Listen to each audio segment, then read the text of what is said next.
उत्तर प्रदेश राज्य बाल अधिकार संरक्षण आयोग डॉक्टर देवेंद्र शर्मा की अध्यक्षता में वाराणसी मंडल की समीक्षा बैठक आयोजित हुई, जिसमें उन्होंने सभी से बच्चों के मुद्दे पर संवेदनशील होने की अपेक्षा की। उन्होंने समाज में फैली कुप्रथाओं, नशा, बाल विवाह, बाल श्रम, बाल भिक्षाटन, बाल यौन शोषण जैसे मुद्दों पर लगातार कार्य करने की जरूरत बताई। स्कूल से 100 मीटर के दायरे में न हो नशे की दुकान। आयोग के अध्यक्ष डॉक्टर देवेंद्र शर्मा ने यह भी कहा कि पूर्व में जारी गाइडलाइन के अनुसार विद्यालय से 100 मीटर के दायरे में पान, बीड़ी, सिगरेट, गुटखा आदि की कोई दुकानें नहीं होनी चाहिए। इस दिशा में सख्ती से कार्रवाई की जाए। उन्होंने नशे से मुक्त करने के लिए तत्काल प्रहरी क्लब की स्थापना कर पूर्व में इसके लिए जारी दिशा निर्देशों के अनुसार कार्य करना सुनिश्चित किया जाए। डॉक्टर शर्मा ने बाल विवाह जैसी कुप्रथा को रोकने के समाज के बुद्धिजीवी वर्ग के माध्यम से जागरूकता किया जाए। पूर्व में जारी गाइडलाइन के अनुसार सार्थक प्रयास कर बाल विवाह को हर हालत में समाज से खत्म किया जाए।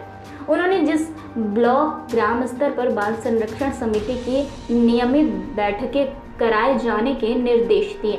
बनारस मंडल की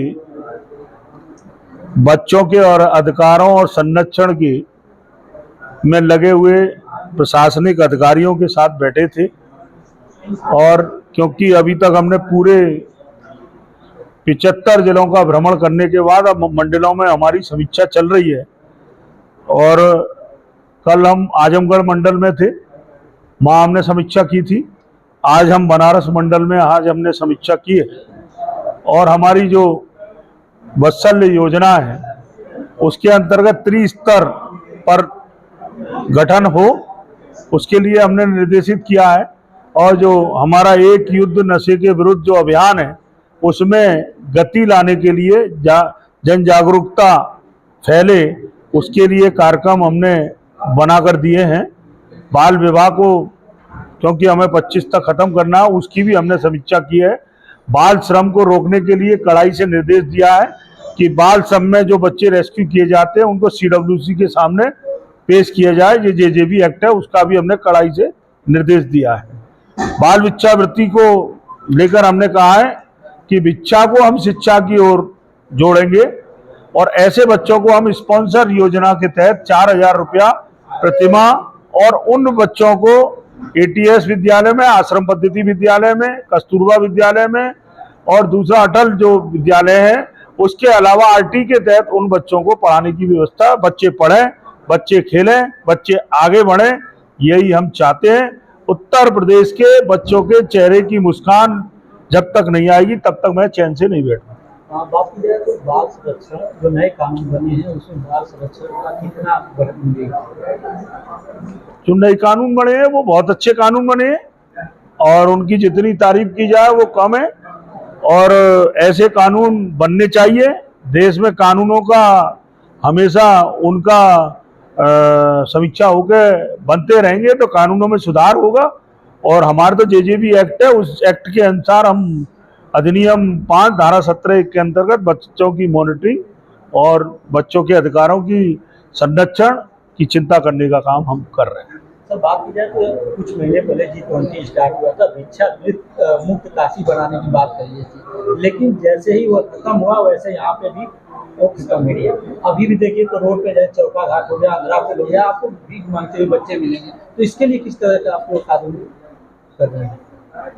पूरे उत्तर प्रदेश में भिक्षा को शिक्षा से जोड़ने का काम मैं कर रहा हूं, और उसमें काफी हद तक हम सफल हुए हैं।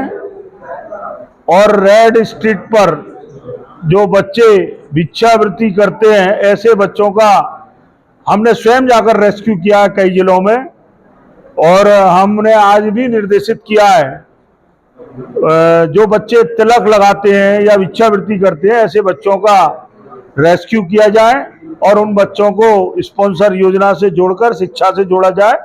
और हमने जिला प्रोफेशन अधिकारी को भी और यहाँ के अधिकारियों को भी निर्देशित किया है कि इस अभियान को हम चलाकर पूरे उत्तर प्रदेश में, जिस तरह से 15 जून से 15 जुलाई तक हमारा श्रम को लेकर अभियान चल रहा था, हम समय समय पर अभियान चलाते हैं। ऐसे हमने अक्षय तृतीया पर 7 दिन का अभियान चलाया था बाल विवाह का। अभी हम भिक्षावृत्ति का भी अभियान चलाएंगे, और आपको स्थिति परिवर्तन दिखाई देगी। और इसमें काम होगा। सर, अगर बात की जाए तो ग्रामीण क्षेत्रों में कम पढ़े लिखे होते हैं और शहरों में तो होते ही हैं पढ़े लिखे, लेकिन उनके लिए जिनको किसी कानून के बारे में या किसी चीज़ के बारे में पता नहीं, तो उनके लिए आप लोग किस तरह से अभियान चलाएंगे? मान्यवर आप अन्यथा ना लेना, अब समय बदल चुका है। अब गांव के बच्चे भी पढ़ रहे हैं और शहर के बच्चे भी पढ़ रहे हैं, और विभिन्न योजना, ऐसा कोई गांव नहीं है जहां अब वो जमाने गए। अब आगे बढ़ रहा है भारत, विकसित राष्ट्र बनने की ओर आगे बढ़ रहा है। और भारत जिस तरह से आगे बढ़ा है, भारत का युवा आगे बढ़ रहा है, भारत का नौजवान आगे बढ़ रहा है, और कहीं कुछ कमियां हैं उनको हम सब लोग संरक्षित करके ठीक कर रहे हैं। आप चिंता मत करिए, आगे आगे देखते जाइए, भारत आगे बढ़ेगा। और भारत का जो सपना देखा है विकसित राष्ट्र का, भारत विकसित राष्ट्र बनेगा।